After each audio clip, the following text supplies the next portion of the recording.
You ask Tiger to solve. This deals with linear equations with one unknown. The final result is x equals -3. Let's solve it step by step. Simplify the expression. Expand the parentheses. Multiply the coefficients. Simplify the arithmetic. Expand the parentheses. Multiply the coefficients.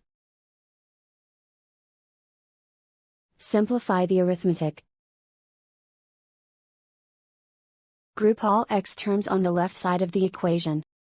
Add 4x to both sides. Group like terms. Simplify the arithmetic. Group like terms. Simplify the arithmetic. Group all constants on the right side of the equation. Subtract 27 from both sides. Simplify the arithmetic.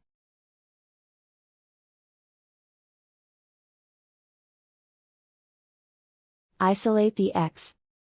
Divide both sides by 13. Simplify the fraction. Find the greatest common factor of the numerator and denominator. Factor out and cancel the greatest common factor. And so the final result is x equals -3.